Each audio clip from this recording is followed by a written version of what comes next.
구약 성경에는 하나님이 주신 말씀을 전했던 그 예언자들의 말씀을 기록한 예언서가 있습니다.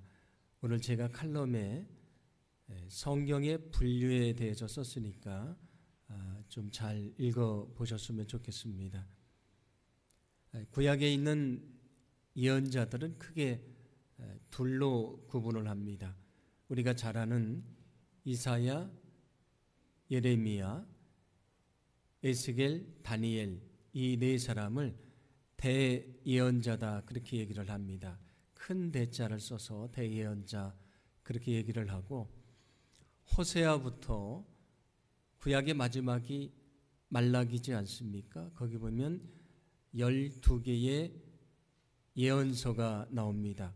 거기 예언했던 12명의 예언자들을 소예언자다 그렇게 얘기를 합니다. 이렇게 구분한 것은 대예언자들은 중요한 사람들이고 소예언자들은 그렇지 않다 그런 얘기가 아니고, 예언의 분량이 많고 적음에 따라서 대예언자, 소예언자 이렇게 분류를 합니다.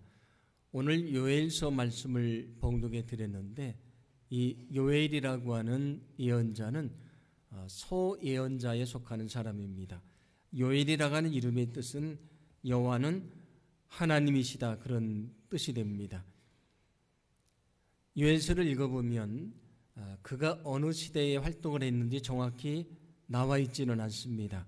그런데 성경을 연구하는 사람들은 남왕국 왕 유다에 요아스라는 왕이 있었는데 아마도 그 요아스 왕 시대에 활동했던 예언자였을 것이라고 생각을 합니다. 오늘 말씀 앞에 있는 요엘 1장 4절 말씀 보시면 이렇게 말씀하는데 함께 봉독합니다. 팥중이가 남긴 것은 메뚜기가 먹고 메뚜기가 남긴 것을 느치가 먹고 느치가 남긴 것을 황충이 먹었도다. 아멘. 여기 팥중이, 메뚜기, 느치, 황충 이렇게 네 가지가 나옵니다. 근데 이 네 가지는 다 메뚜기의 종류들을 말합니다. 그러니까 네 번에 걸쳐서 메뚜기 때가 지나갔다 그런 얘기가 됩니다.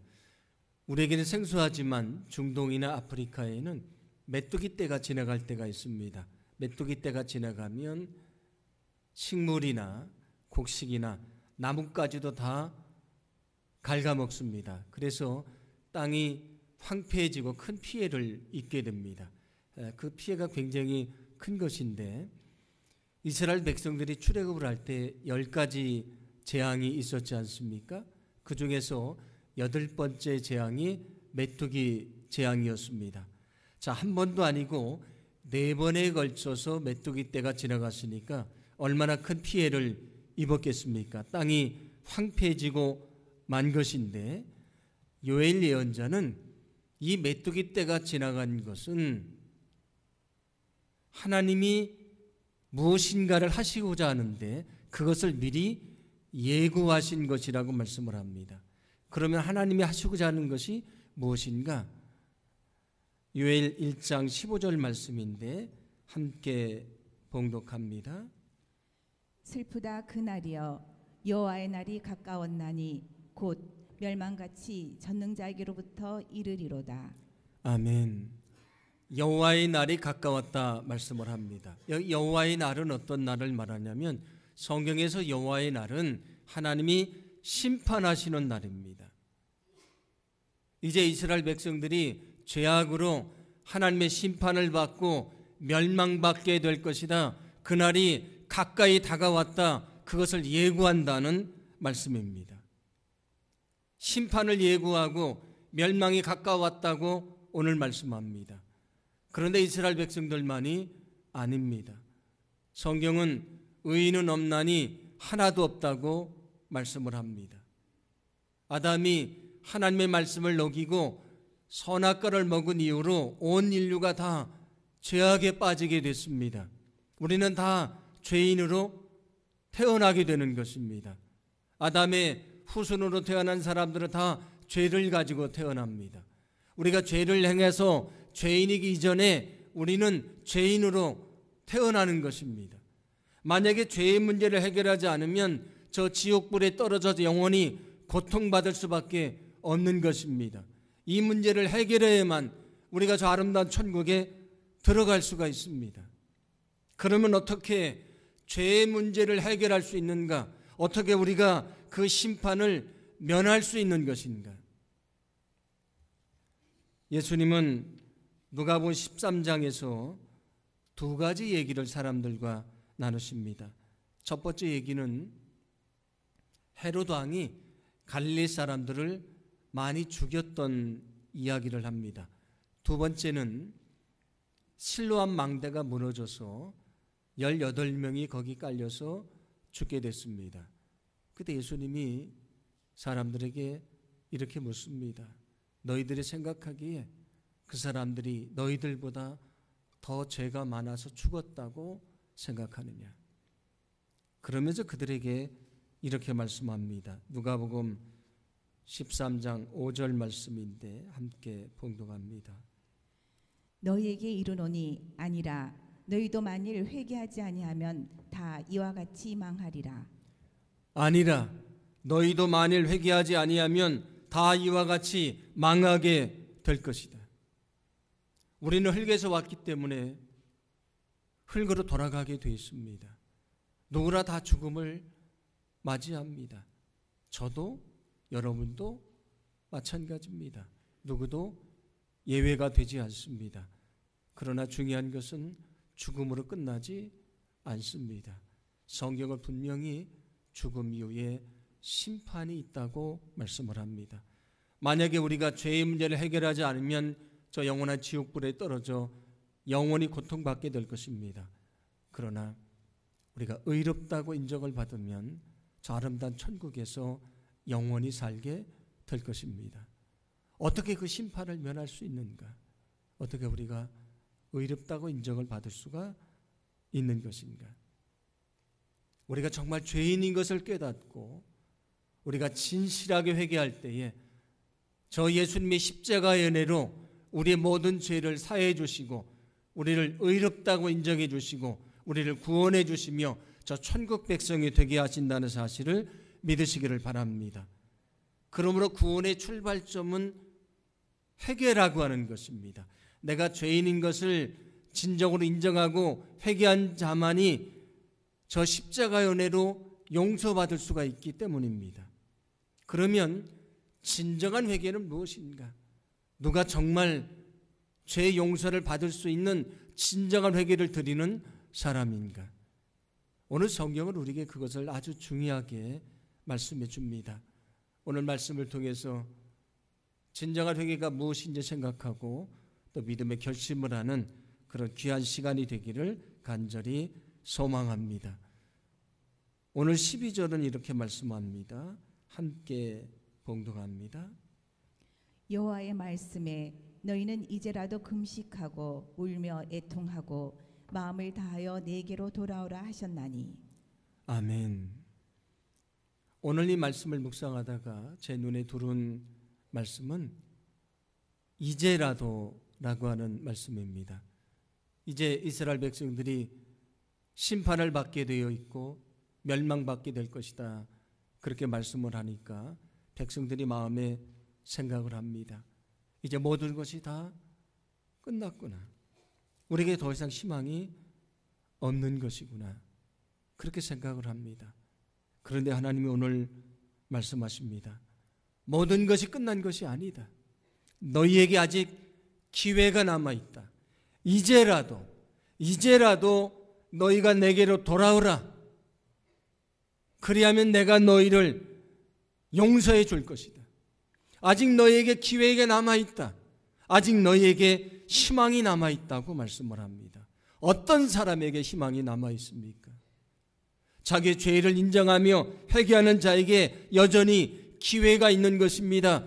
그에게 아직 희망이 있는 것입니다. 오늘 성경을 통해 진정한 회개가 무엇인지를 알게 됩니다. 너희는 회개하고 내게로 돌아오라고 말씀합니다.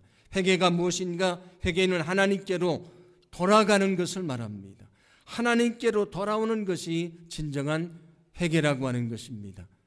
오늘 그래서 13절 중반절 말씀도 너희 하나님 여호와께로 돌아올지어다 라고 말씀합니다. 이사야 55장 7절은 이렇게 말씀하는데 함께 봉독합니다. 악인은 그의 길을, 불의한 자는 그의 생각을 버리고 여호와께로 돌아오라.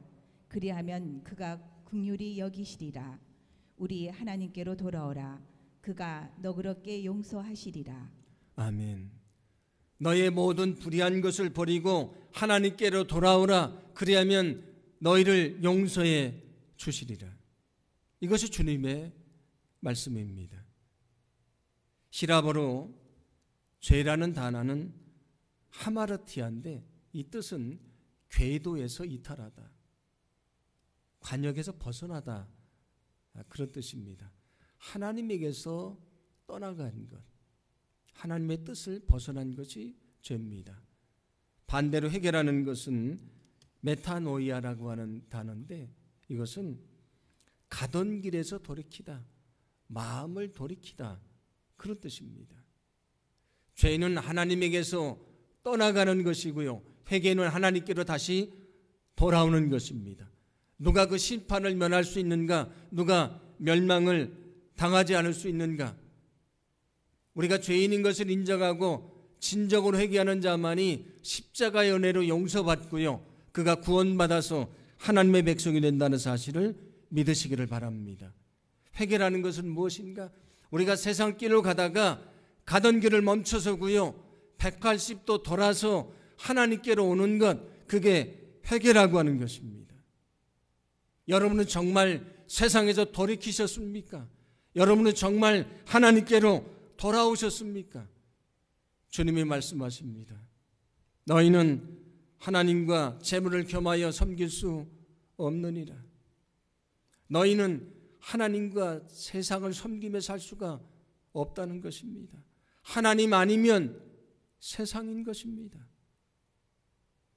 혹시 우리가 한 발은 하나님에게 두고요, 한 발은 세상에 두고 살려고 하고 있지는 않습니까? 그렇다면 우리는 아직 하나님께 돌이키지 않은 것입니다.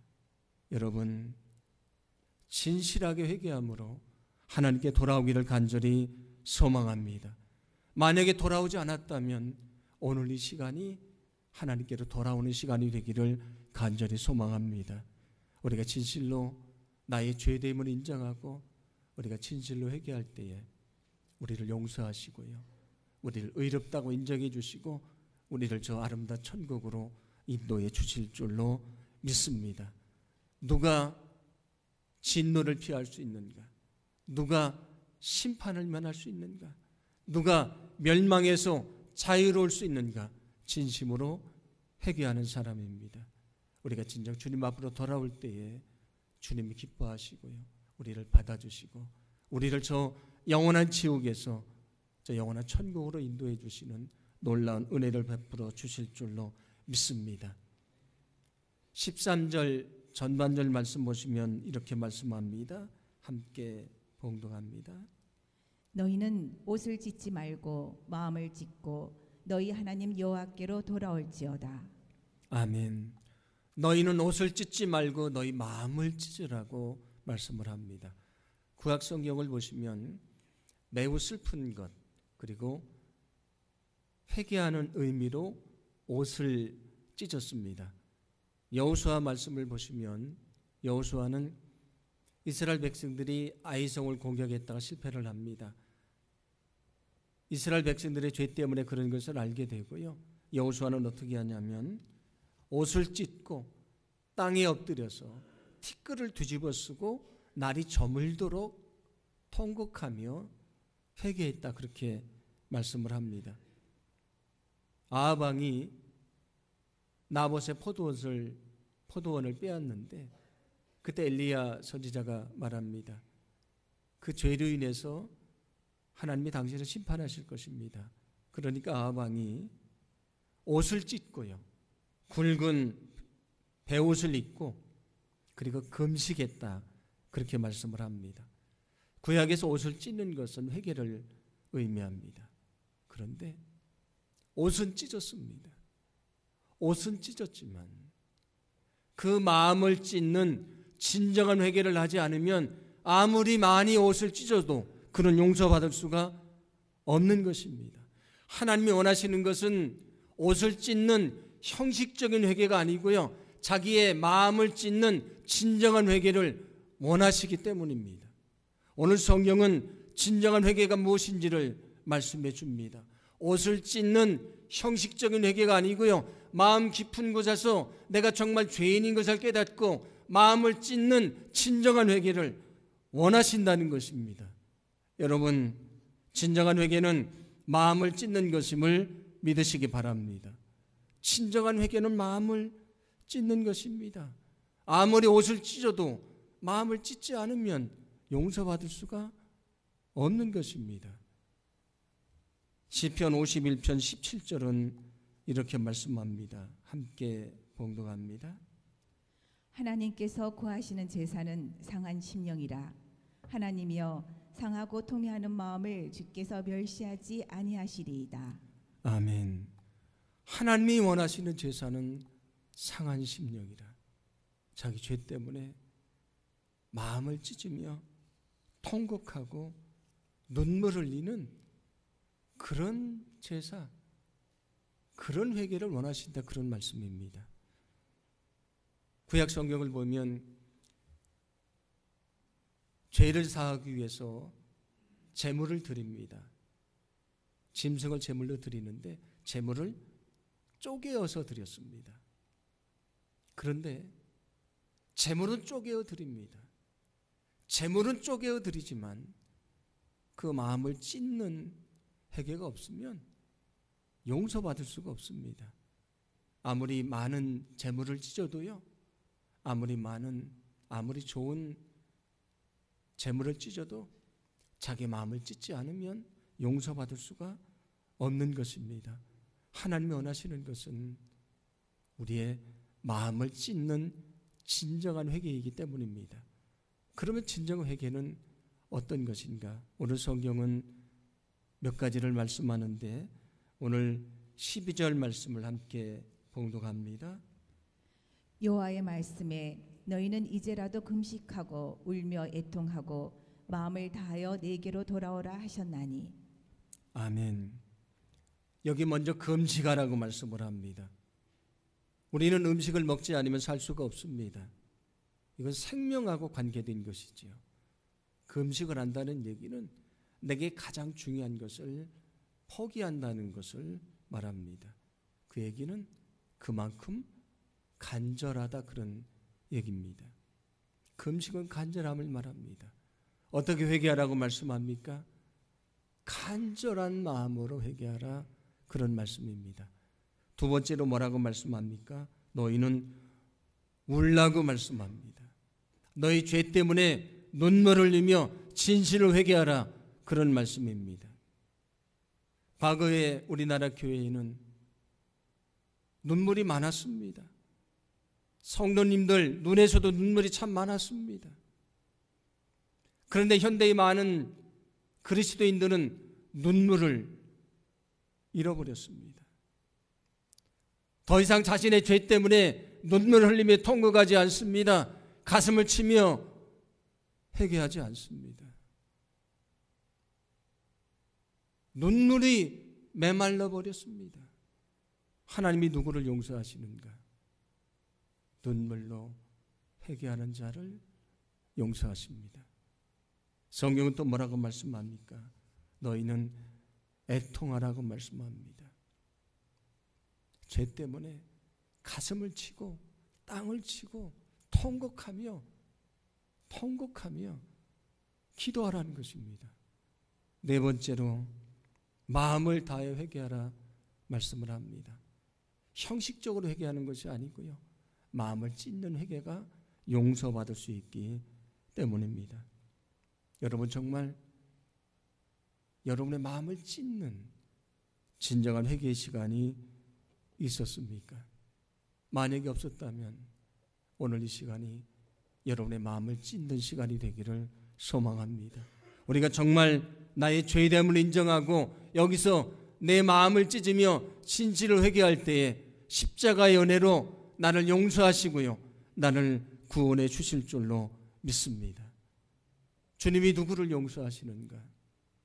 자기 마음을 찢으며 회개하는 자를 용서하십니다.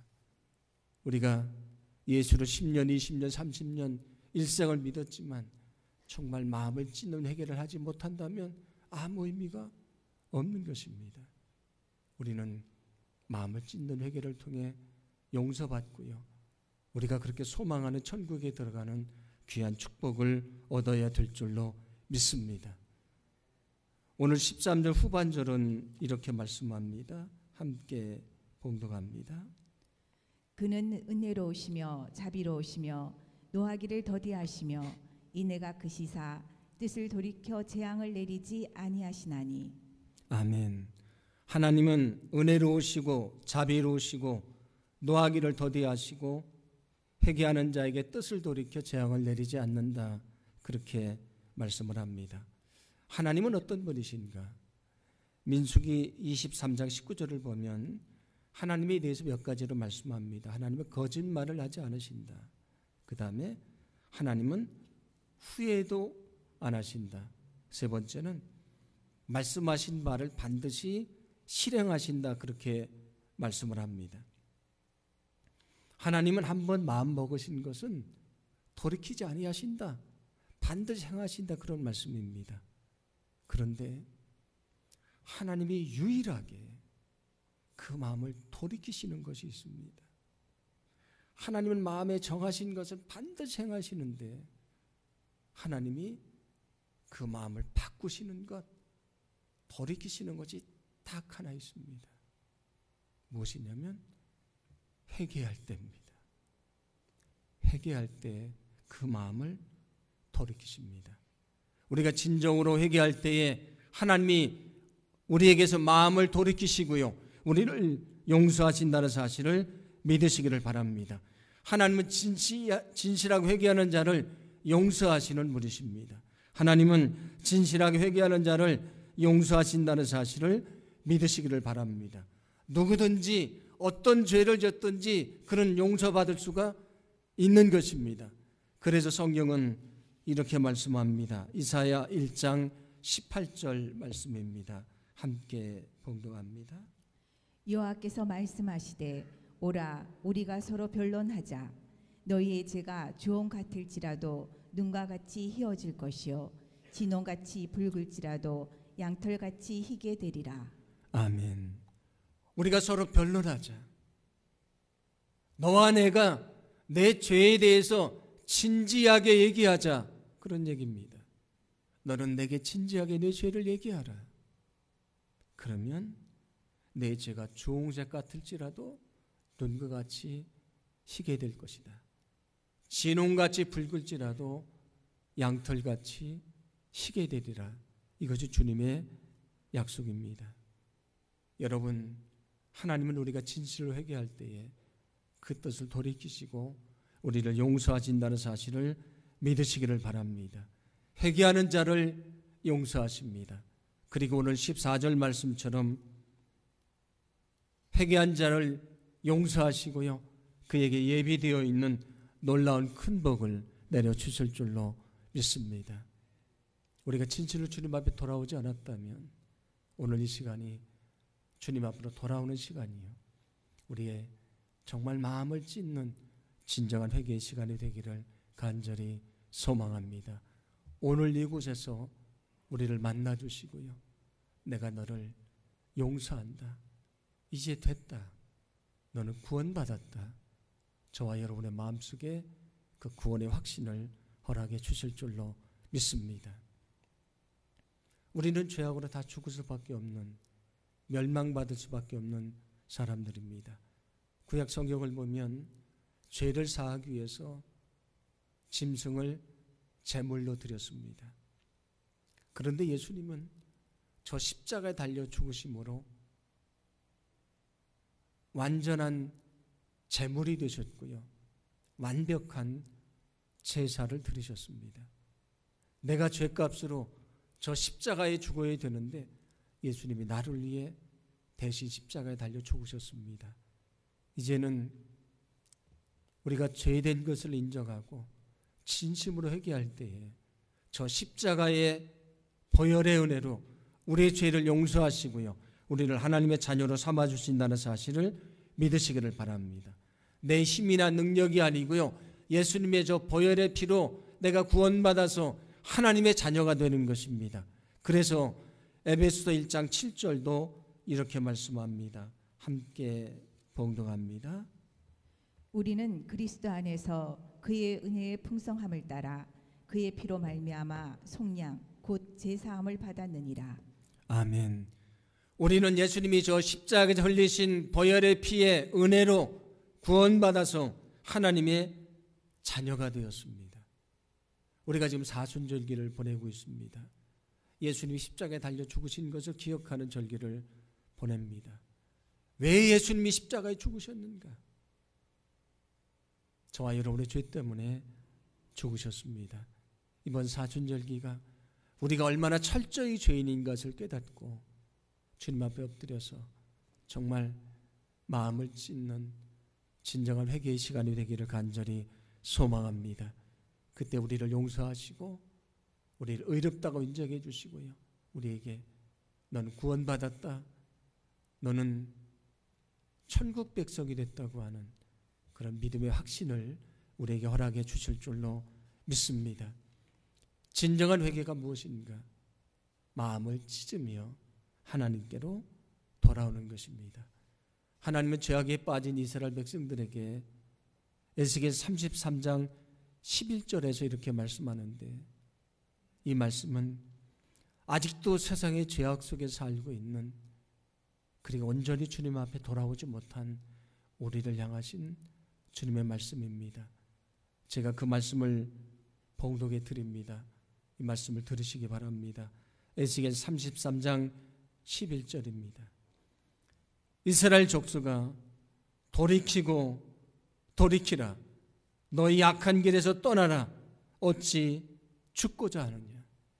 이스라엘 민족아, 돌이키라. 너희 악한 길에서 떠나라. 어찌 너희가 죽고자 하느냐.